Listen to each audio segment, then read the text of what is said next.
okay, Accel Partners, like who? The guy tones down a little bit. Yeah. And says, well, Accel Partners, we're like a venture capital firm. And I say, like, venture capital, who? Yeah. He tones down even more. Yeah. And says, well, we're investing in startups. We invested in Facebook. Yeah. And then there was like a top of conversation, believe it or not, year 2007 ago, like Facebook who? As I remember early days, our traffic would double every 2 weeks. So just crazy. Purely organic, like zero marketing spend, etc. So we predicted first month we would have like maybe $10,000, we had $1 million. And then like 100 million, and then had $1 billion, and then marketing headline, which you put together $3 billion, and so on and so on. Human beings are intrinsically motivated by a deep sense of purpose.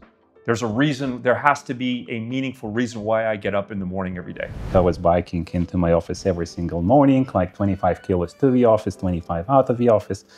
And one day, just biking on the road and observing obeying all the rules, I was hit by the bus. Once you run against the big ones of the world, then simply like the rules of the game just don't exist. Yeah. In your opinion, what's the next $100 billion opportunity? Welcome to Mork'u Unfiltered, folks. Today we have a very special guest. My guest today is somebody that I've known for many, many years, both personally and professionally. He is Ilja Laurs. He's a serial entrepreneur, investor, and public figure who has shaped the technology landscape for over 2 decades. Ilja has been recognized by the World Economic Forum, by CNBC, by CNN, by Wall Street Journal, by a whole bunch of different credible, super credible organizations and institutions for his immense contributions to the world of technology. He currently lives in Lithuania, where he leads the Next Street Group, where he invests in startups and billion-dollar firms, technology firms alike. I had the privilege of working as his chief marketing officer for one of his early endeavors, GetJar, which was one of the first app stores and something that had a meteoric rise in 2008, 2010 timeframe, and at one point was one of the largest app stores. I've seen firsthand working with him what it takes to scale a company from nearly nothing to tens of millions of users. Today, we're going to be talking about a whole bunch of things. We're going to be talking about artificial intelligence. We're going to be talking about AI and Europe's place in AI and Europe's relevance within the context of AI. We're going to be talking about leadership under pressure and what it really takes to make a bet on the future. But first and foremost, we're going to rewind the clock a little bit and go back to Ilja's early days. So, Ilja, welcome to the show. Thank you, Patrick, for having me. Super lucky to be here. It's great to have you on the show, Ilja. So I want to kind of like go back to the where it all started, and tell us a little bit.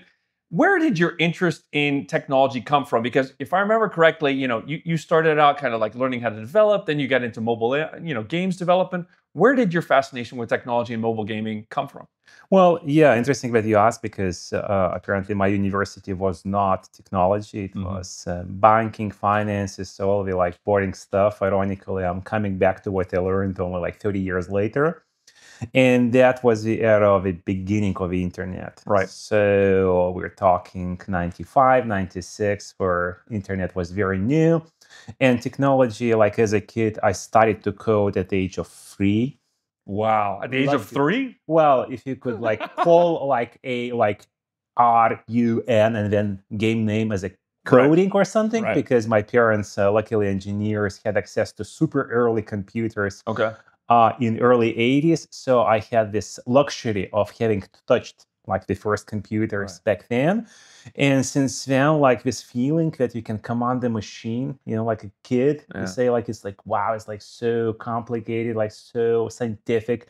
And you as a kid can press and it actually works. Yeah. It executes your command, and the machines were like that, not like that. Yeah. So that left a lasting feeling. And since then, I was always trying to follow the technology and started to code as early as basic as a language started to exist. We're talking when there was like 10 or 20 commands were available. Yeah. Just for reference, nowadays languages have like hundreds of thousands of commands anyway. Yeah. So I was like following up, and then internet came. I realized 2 things. One is that coding internet was super easy at that time. Right. Just like super simple commands, like not sophisticated interfaces, etc. But B, suddenly I found like every single company, bakery, hotel, like air travel company, everybody needed a website. Sure. Sure, of course. And then I realized that I could either go work as a cashier and earning maybe like €2 per hour, or like spend like 30 minutes coding something and charge like $500. Yeah. Because I could build websites. Yeah. So websites was the very first niche, and apparently it got evolved, developed, and then scrolling 5 years later, mobile came as a technology. Yeah. And apparently, like marketing guy, that only two things lift technology: porn and games. Yeah. I was not into porn. Yeah. But I was into games. So as a company, little company, we're talking 5-ish guys at that time. We liked to develop games, and we started to develop games. That was your cousin, Pavel, right?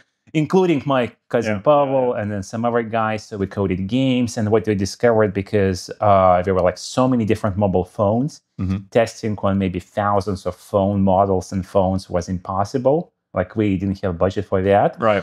So we developed like a beta testing little like site, and we said, hey, like we like place our beta versions of the games there, and then anybody can come in and download for free. In exchange, we just ask like a feedback, like does it work on your Nokia 8110? Does it work on your Nokia 6320? Etc. So we crowdsourced the beta testing as opposed to having it internally. And also, like again, because we were very early into developer community, we shared that resource with our developers, saying, hey, like we're not the only ones producing games and facing that fragmentation problem. So why don't our developers come in place? And soon, like 6 months since we launched, we had maybe like a couple hundred of early betas and etc., but they were free. Right. And what we did not realize at the moment is the consumers had the same issue of discovering content. Exactly. How do I find apps, right? Exactly. How do I find games? Because as you remember, the world back then was controlled by carriers. Oh man, I was selling games to carriers. I remember because we suffered through that, right? I was going to like the top of the mountain to Vodafone to try and beg them to put games on their portal. They were corporations, and they had zero motivations of putting free stuff, fun stuff, because that would cannibalize their SMS business, their like sales, etc. So there was like no place to discover apps. They did not realize that. So once we put the two companies together, a small, tiny developer community and content, and then the consumers would come and flood. Right, exactly. As I remember, early days, our traffic would double every 2 weeks. So just crazy. Purely organic, like zero marketing spend, etc. So we predicted first month we would have like maybe 10,000 downloads. We had 1 million, and then like 100 million, and then had 1 billion, and then marketing headline, which you put together 3 billion, and so on and so on. Yeah, it's crazy. So we discovered very soon that as opposed to producing games, focusing on the app store is a much better business. So this is how it started. Yeah, and it was crazy because when I first met you, I was working for a mobile games company, Glue. Yeah, had just gone public on the NASDAQ, right? Yeah. So we were all very proud and very happy about that. And then I'll never forget the call that I got from Accel Partners, the famous VC in Silicon Valley, from Heikki, right? Who said, "Hey, man, congratulations on the IPO. I've got something very interesting. What are you up to next? You should really take a look at this startup." And I remember scrolling through the early website, which looked horrible. Well, you're a marketing guy. I was like, what is this website? There's like, nude girls from Hungary and like, racing apps and then like weather apps. And I was like, what is this place? And then I was scrolling through the website and all of a sudden it dawned on me. I was like, oh my God, this is like an app store, right? All these apps are available for free for download.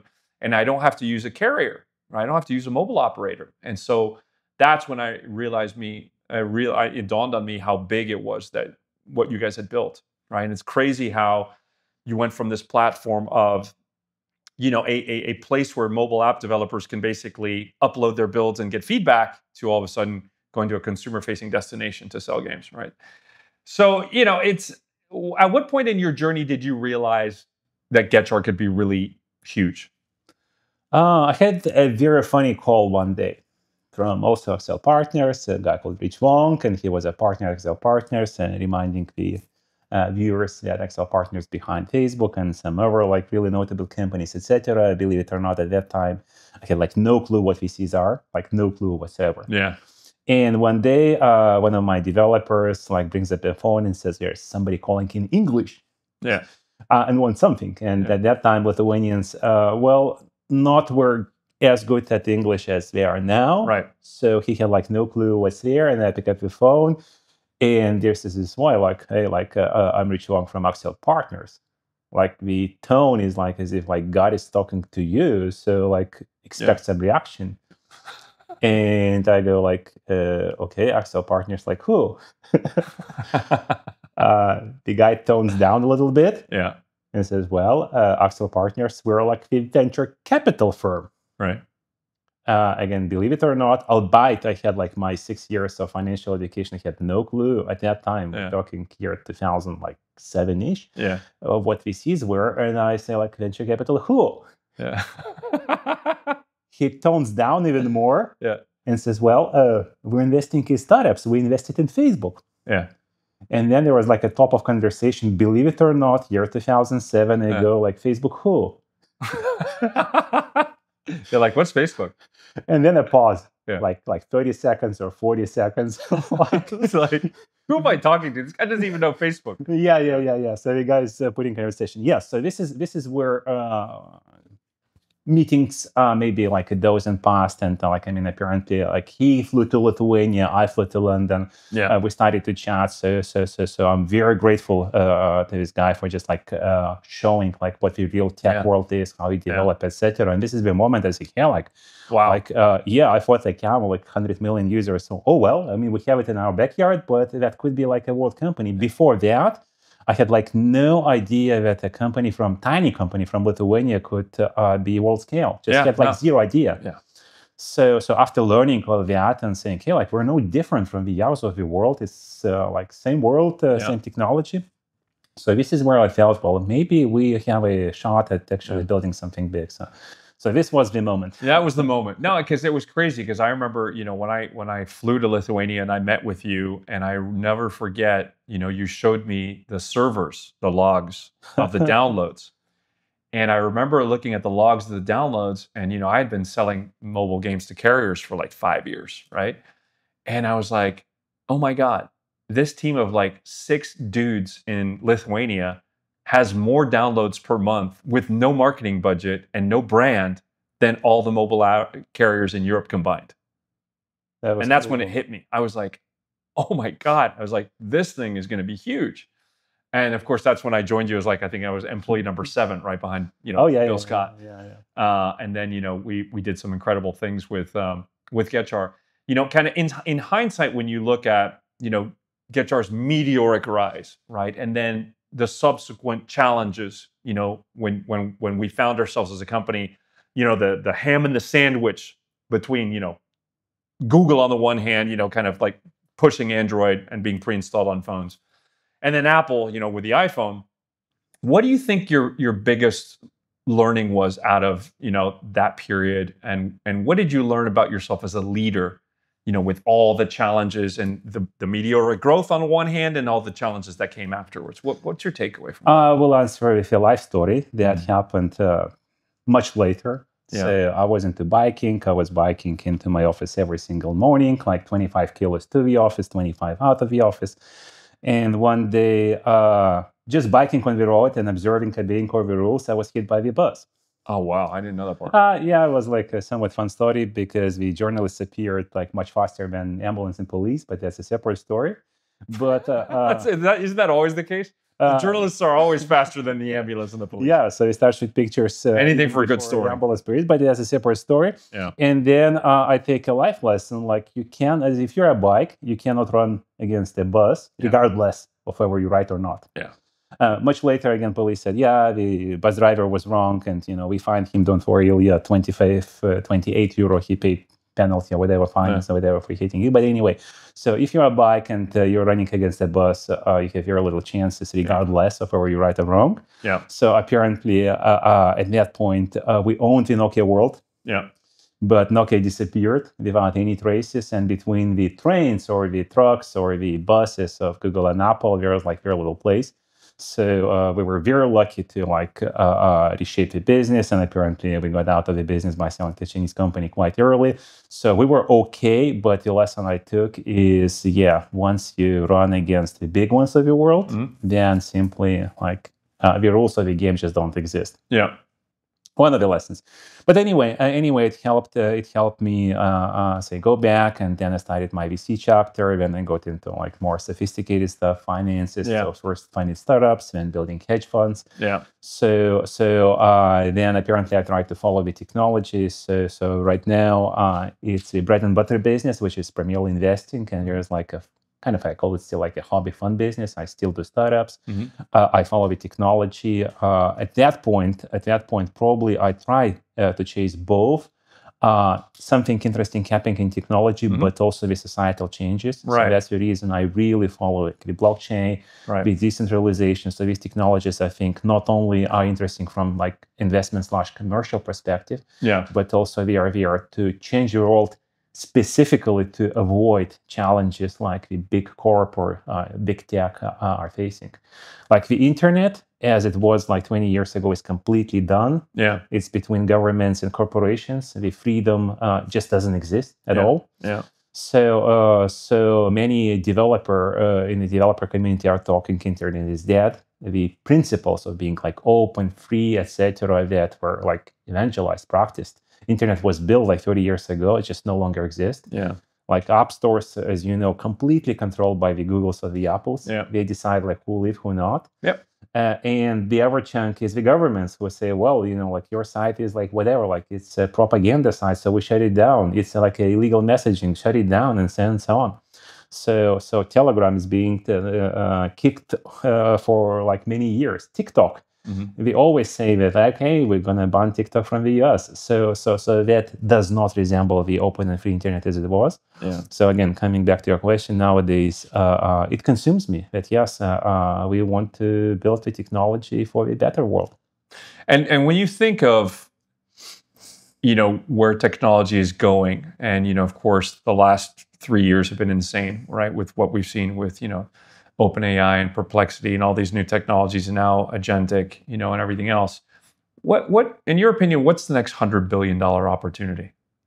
Well, first, I do believe that we're looking into one-man unicorns, then one-man decacorns, and then one, because 20 years ago, to build even a small startup, you still needed like 5-ish guys. You needed developers, copywriters, marketers, etc. Yeah. So, and nowadays, basically all the supporting tools are available free of charge, fast, and you can do copywriting, you can do design, you can do coding, you can do marketing, everything automated. So basically, it's like your pure thought, like what you think the world needs in terms of like next game or next service or next product or next like entertainment piece, and that's it. So your thought directly translates into the product. Right. So I think what we're definitely gonna see is that no longer we need big companies to produce fun stuff. Right. I think the comparison we can use here is from media, from entertainment. 20 years ago, it would take a couple hundred guys at Hollywood to produce a movie. Yeah. Right now, we're talking about the generations of creators. Yep. And like I wake up, I produce my content, and then I go brush my teeth. That's it. So I think the world is going there. Right. And I was actually, yesterday I was running and thinking that we're falling into extreme world where basically nothing exists except the creators and the followers. Yeah. Yeah. We talked about that before the show. Yeah. So some people, some part of their time create. What create is secondary. I can create a game. I can create a TikTok short cartoon. I can create a book. I can create a car. I can create a robot. I can create like maybe a house. Just by thinking about that. Then there are like all the tools, and they're like followers that choose to say, well, you know, like I want to follow you and use your game and use your like movie and live in your design of the house, etc. So that's where I think the world is heading. So you're a consumer or a creator, essentially. Exactly. Right. Now, what does that mean for a lot of people? Because, you know, I was reading an article in the Wall Street Journal the other day that said that, you know, they're already statistically starting to see a material impact on the rate at which graduates graduating from college here in the United States are struggling more and more to find entry-level jobs, right? Whether you're going into an entry-level accounting job, coding job, marketing job, some of those jobs are starting to disappear already. What does that mean for young people? Like, if you're giving advice to a 21-year-old college graduate in Lithuania, or even here in the US, what do you tell them? Well, two remarks.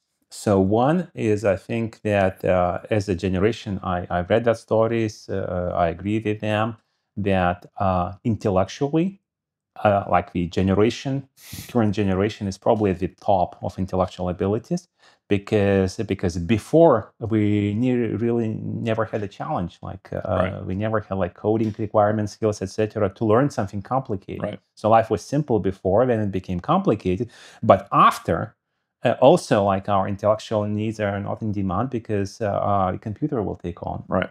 So what happens is 5 years ago, everybody was talking, hey, like the robots are going to rise, and everybody thought that it's the low-level jobs that are going to disappear first. Right. That's what they all thought. Right. So we're talking the drivers, the waiters, etc., because they were associated with simplicity, and simplicity everybody felt was easily taken by the AI, robots, and technology. Yeah. What happened in reality, and this only happened like it became like clear maybe like 3 years ago, is that it's not the low-level jobs, it's the high-level jobs. The developers, the copywriters, the legal advisors, etc., the doctors.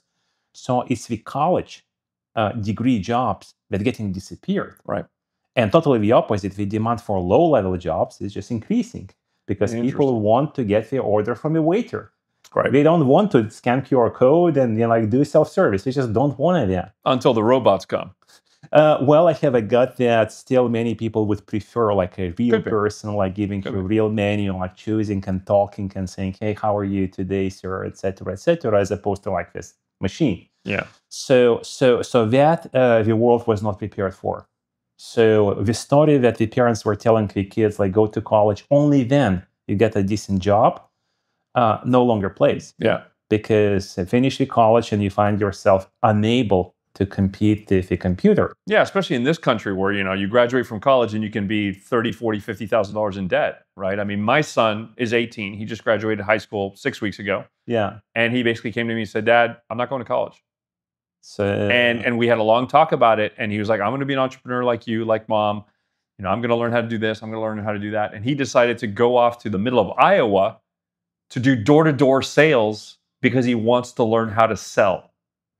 And that's a skill which is never going to go out of demand, and you're always going to need humans to some extent in the sales process. So I've lived that firsthand as a parent to see my son, be one of the first not to go to college. And initially that was quite frightening, but the more I thought about it, and the more I thought how he thinks and where the world is going, I was like, well, apart from the brand and obviously the networking and collaboration and the fun, where's the value in college? So definitely the whole paradigm around education and getting a degree and paying heavily for that and repaying the debt because of a high-paid job, that like completely changes, completely changes. The bad, as you say, you finish in university just to discover that your skill is not in demand because you cannot compete with ChatGPT. That's the worst. That's the worst. The good is, I think, if you start to question the whole model of how people choose their jobs, their work, etc. If you drill into the numbers, it doesn't look good. Because talking about the US, 70% of people are unhappy with their jobs.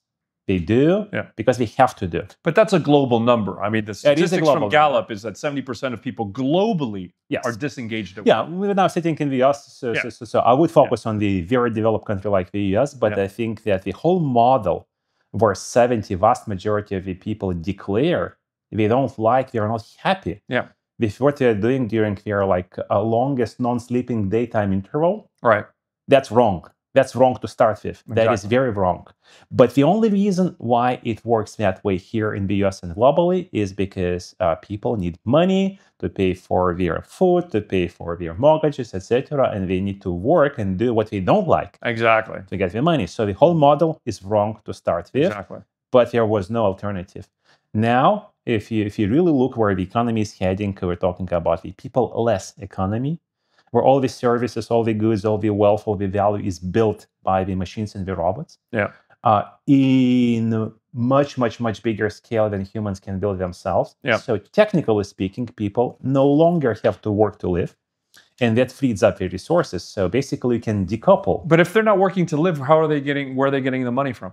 Well, first, I definitely think that the world is heading towards universal income model. Universal basic income. Yes. So this idea that the government basically gives you money every month to I would question sit if the on your government is the source, or it's the private funds, or it's the individual entrepreneurs, etc. So I would question just the government where the money part, comes from. because the government tends to swallow the money and use for wars. Yeah, they are not the best custodians of our Yes, money. so they may not be the clear. source, but I think we're heading where the all wealth in the world is built human-less way. Right. Then portion of that is redistributed as universal income, and then people are free to choose what they want to do in life. Maybe just nonprofit, maybe do sports, maybe do social activity, Right. maybe spend their life as influencer, creating like TikToks, because there is a demand for that. Okay, so if I understand you correctly, we are heading towards a world where, since I can no longer drive Uber because Uber drives itself, since I can no longer deliver pizza because you got a robot, on a motorcycle delivering a pizza, I am going to receive money from the government or some huge institution or private sector to basically figure out what I want to do. And I'm going to be able to, for the first time in history, work in something which I am passionate and excited about, regardless of how much money it brings. Exactly. You decouple occupation with income. They were linked too long time. Right, exactly. Now, what you do in life is different. What is this source of money? Right. And right now, there are like multiple examples of that already. You're talking about volunteers. People from America go to Africa just because they believe in the idea, not because it pays off to distribute water in villages. Right. So you have like multiple examples of people having like wealthy enough background going to nonprofits, like becoming. Why do you think they would do that? Because human intrinsically is driven. That's the answer. Because the nature has made human, in their majority, like of course we're talking some exceptions, but in their majority, the nature has made the human driven and motivated. Right. I cannot just like wake up and do nothing because by the middle of the day, I will feel bored, depressed, and we'll have to do something. So the way that I'm translating that for our audience is based on what you're saying. If I'm understanding you correctly, you're saying that human beings are intrinsically motivated by a deep sense of purpose. There's a reason, there has to be a meaningful reason why I get up in the morning every day. It's a big chunk of human motivation. Exactly. Exactly. And that purpose, and most human beings, the vast majority of human beings, are not able to really do something that gives them purpose because they have to pay the rent, and the way they do it is by driving Uber. Precisely. Okay. Precisely. So, of course, there's like a lot of skeptical opinions that say, hey, like if AI is doing everything, so jobs disappear or people go under the bridge. No way. Well, but that's a legitimate question, though, right? Because one of the things that your argument assumes is that people are motivated enough to figure out what their purpose is and do it, as opposed to, you know what, man, I'm just going to sit home and watch Netflix and play Xbox all day. Well, my statement is vast majority. So, of course, like 10, 20% will prefer that vegetation option. And do nothing. And just nothing. Get fat on the couch and eat popcorn and watch Netflix. Yeah, and maybe nothing is wrong with that. So again, if the robots produce enough good to allow for those people to choose, sit on the couch, if that's what they like, that's fine. It is their freedom to choose to do nothing. It's just I'm saying the rest, which is my approximation, maybe 70, 80%, which just demand to be driven internally, intrinsically. So they discover the resources, the opportunities to go and do what they love. Yeah. And then find the purpose and then feel fulfillment and maybe then become less depressed and less unhappy than they currently are. I would love to be able to believe you. And I think the world could be a vastly better place if most people could really find the intersection of something that gives them passion, something they're really good at doing, something that the world needs, and something that allows them to survive, right? And in your world, potentially that last piece, which is a big reason why most people don't follow their passions and their purpose, is because they can't make the money to do it, right? In this world of universal basic income, somebody else is paying the bill, the government, the private sector, wealthy people, whoever. My question to you on that, Ilja, is like, from my own personal experience when I lost my job in 2017 as a career CMO, in Silicon Valley. And I woke up one day and I realized I was no longer fulfilled. I no longer found purpose in being a CMO. I was devastated because, I think most people watching this show will understand that if you've been fired or if you have to make a significant job change in your life, that is very difficult for most people, right? It's like when you lose your job, the biggest problem is not just the money. The biggest problem is that you lose your sense of identity. You wake up one day and you don't know who the hell you are because you have this LinkedIn bio that says, I'm a product manager, or I'm a marketing manager, or I'm a store manager, or I'm a clerk, of the county sheriff's office, whatever. And then you've lost that job and you don't have that identity anymore, right? So you go through a very dramatic process of losing your identity and trying to figure out what you're going to do next. And in my experience, at least, I had to hire a professional coach and work with that person for 9 months to figure out what my purpose was. And so the whole process of figuring out what I wanted to do was incredibly difficult. And it's not something that's defined, right? So that my question then would be like, how do people who now live in this new world where potentially somebody's paying them universal basic income, they have the freedom and the choice to figure it out. How do they figure it out? Well, that is a very legit question. Because I wrote a whole book on this, right? I mean, yeah, Step Back and Leap is all about how I found my purpose. And the chapter 2 is all about purpose. And it was incredibly hard for me to figure that out. I will respond how my trainer, like a sports trainer, taught me. So he said, Ilja, there is nothing worse than trying to retrain a person to doing some technical moves, be it swimming or boxing or anything, in the right way. Because once you learn the wrong way, the transition takes effort and pain. Says, I know that you're playing tennis wrong way. You're never gonna be above certain level. Exactly. Because your moves are wrong and you're never gonna make it. Exactly. But for the next 2 weeks, take the pain by retraining your body to do the right way, because at the end of the 2 weeks, you will become a way better player. Again, it affects any sports. I've heard it in golf. Yep, I agree with you. Tennis, I've heard it in swimming. I agree with you. Everywhere. So in a way, I would say if the society level, and we say here, we have a model now where 70% of people working unhappy, it will take certain transition and pain to shift to something else. Or individual level, saying, hey, I'm doing my Uber, I'm not happy, but I earn my money, and I will never be ultimately happy. Because as long as I do Uber, I cannot chase my dream. But the transition is painful and difficult. I would say, yes, that's the price you always pay, not just in this world, anywhere. So just mentally prepare and saying, hey, if that's my ceiling here, with my job position, etc., career, but potentially it could be there, but it cannot be just a straight up line. I will have to swallow it. Absolutely. I would say my life has taught me that yes, you just get all the resources you can, and cross the chasm. There's no other way. And I agree with you. I think intellectually speaking, that's what I've seen too. Is in my life I experienced that the episodes where I went through the most pain were the ones where I had the most growth and made the most progress.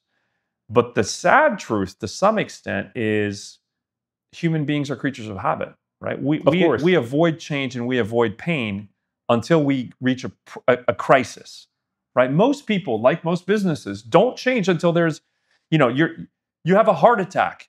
And then you're like, holy shit, I now have to actually stop and watch what I'm eating. Right? Or I now have to start running or working out or whatever, right? Or you get cancer and you're like, okay, maybe now I need to stop smoking. So while I agree with you, intellectually speaking, my experience kind of working as a coach, and I've worked all over the world with very senior, very talented, and smart people. Even with those people who are type A performers, I have had clients where the person just could not get out of their own way. And I've had to give up on them as a coach and be like, you know what? You're at a stage in your career right now where you're just not coachable. You're going to have a crisis. You're going to have to take a smack in the face and fall on your ass really hard until you're going to make a change. That's what it's going to take. For a lot of people, that's what it takes. So what does that mean in the short term? Well, I think you pointed a very deep, very important, I would say, top 5 most important human dilemmas. Right. Short term versus long term. Versus long term. anything. Like we're talking about the personality and character traits. Yeah. So I want to lie to somebody, I get short-term avail at the expense of long-term breach of reputation. Yeah. If I'm like doing sports, it's so seductive to follow the old-fashioned like Totally. and technical move. Totally. In exchange, losing the long-term opportunity to be something bigger. Absolutely. So that's my observation that people do suffer a lot from optimizing a short-term gain at the expense of long-term loss. I absolutely agree with you. That's one of the fundamental. It's the whole, like I think there was a study that was done at Stanford or somewhere, with kids and cupcakes. You remember that study? Yes. Where it's delayed gratification, and they put this kid in a room with a cupcake, and they tell them, this is a cupcake. It's delicious. If you can refrain from eating this cupcake for the next half hour, when we come back, we will give you a second one. And what they did was they studied these kids, and they saw that the kids who were able to resist eating the cupcake and then got the second one, if they studied those kids and they did like these longitudinal studies over decades, they found that those kids ended up being far more successful because they were able to resist the impulse of eating the cupcake later on in their life with other things.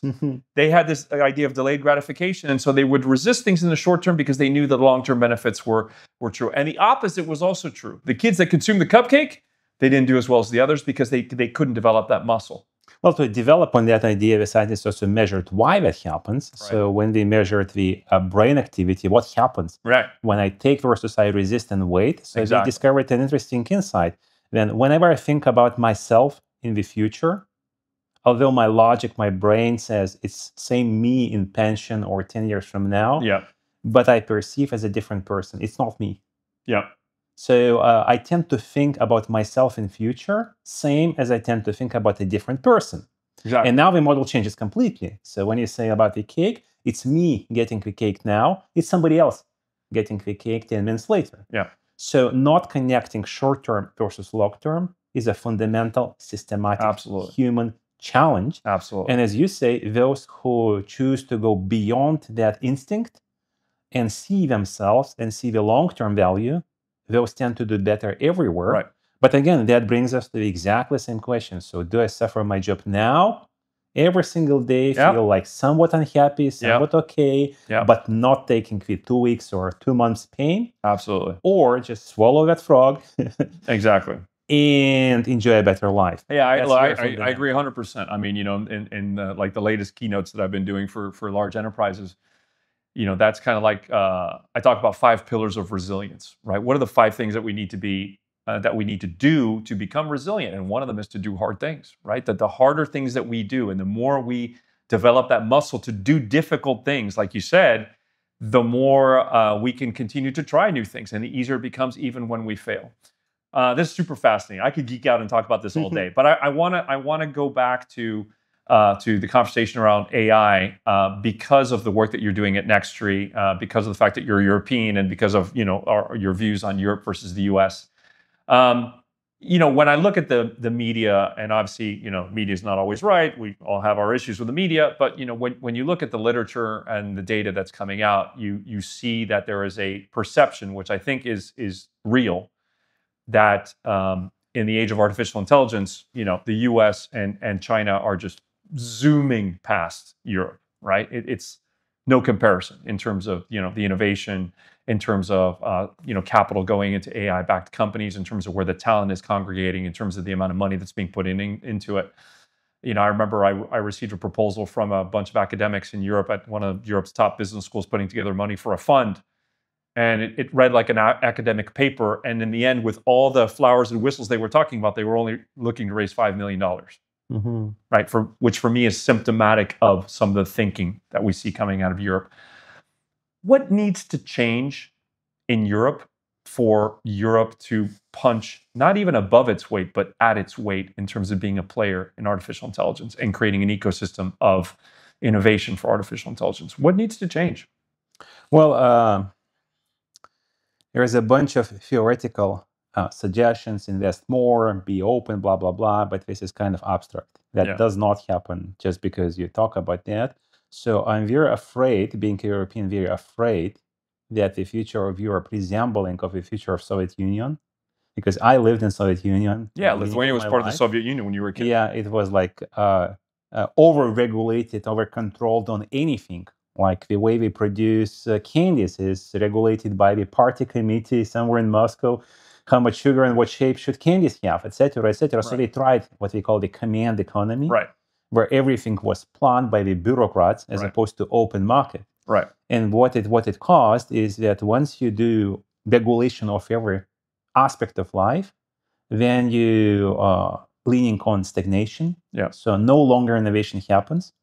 At some point, that brings you a collapse, complete collapse, because you are unable to compete with the rest of the world. Why do you get that stagnation? I mean, obviously there are many reasons. Well, because again, if every single aspect, again, remembering the Soviet Union, like you are not allowed. So if I want to produce candy or bake bread, I'm not allowed. Right. I'm not allowed. I could be put in jail for just like baking, some bread and selling it on the street.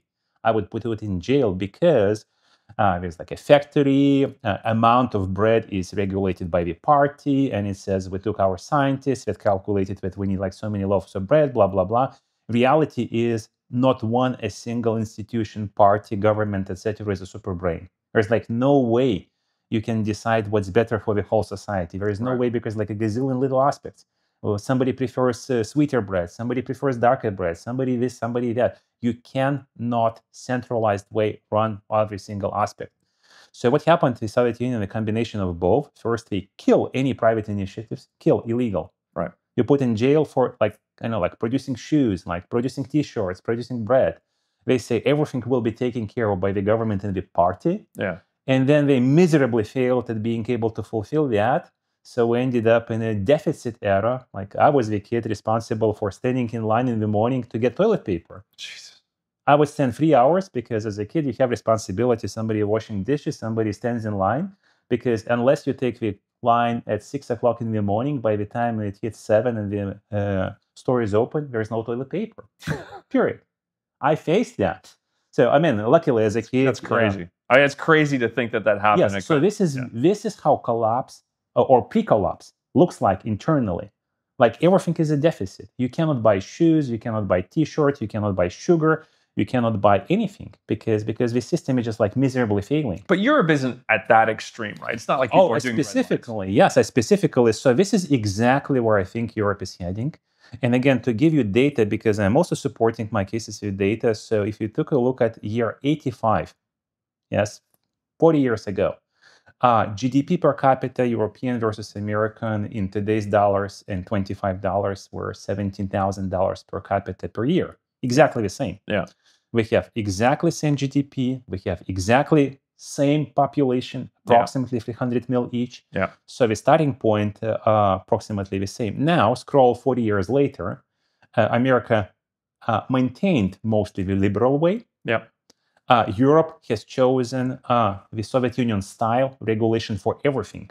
Every single aspect is regulated from Brussels. Yeah. So in 25, my best knowledge is Europe on average now makes approximately 35,000 in today's dollars per capita per year. Yeah. US is at 70. Right. So twice in 40 years, US on average became twice as wealthy on the relatively short historical course. Yeah. So to me, that is definitely already not a symptom, but a very, very visible sign of stagnation. So we're looking at Asian countries bypassing Europe on productivity. If you are unable to build product, you are unable to fund your army, unable to fund, to invest into the future, etc. So that's exactly what stagnation looks like. Yeah. Again, luckily back from like 60s, 70s, Europe still has like enough reserve. So we will drag maybe for another like 20, 30 years. But innovation simply not happening. So Europe is not getting its fair share of the new pie. The pie grows dramatically, exponentially. It's crazy, yeah. The world wealth just grows exponentially, and the Europe maintains lower and lower share. At some point, I think it's not going to last because legitimately people start asking, just as in Soviet Union, hey, like what's going on? Like why the cost of living is crazy? That is currently the issue in the UK. They say we're unable to pay for electricity, for food, weighted by inflation, UK now lives worse than in 55. Right. So people are more poor because they have social programs, they have regulations, they have all this and that and that and that. And Brexit is only the glimpse of what's going to come. So at some point, I'm fearing that's exactly the same fate as the Soviet Union will come. Countries will start just like separating, saying like, why in that like union? When everything is great, people tend to just like do nothing. Yeah. When people go wrong and saying, hey, like the doctor in America gets 10 times salary than me in Germany. So this is where it's become unstable, and this might be leading to like collapse, or every country in Europe just separates and says, well, wait. But you know, the counter argument that I think Europeans would make, you know, and as a European, I think there's some fairness to this, is they would say, okay, GDP per person in the United States is higher, Americans are wealthier. The flip side is you look at the data and you would see that Americans are fatter, they're more depressed, they're unhealthier, they are more they're more unhappy. And you look at the happiness index, which is published, I think, by the UN every year. You know, the top countries continue to be the same ones, continue to be the Scandinavian questions on average. And the United States, I think, you know, has fallen dramatically in terms of, you know, the average happiness of the population. People, to me, having moved back to the United States 2 years ago, I've been shocked by how anxious, how depressed, how lonely, and how stressed out Americans are.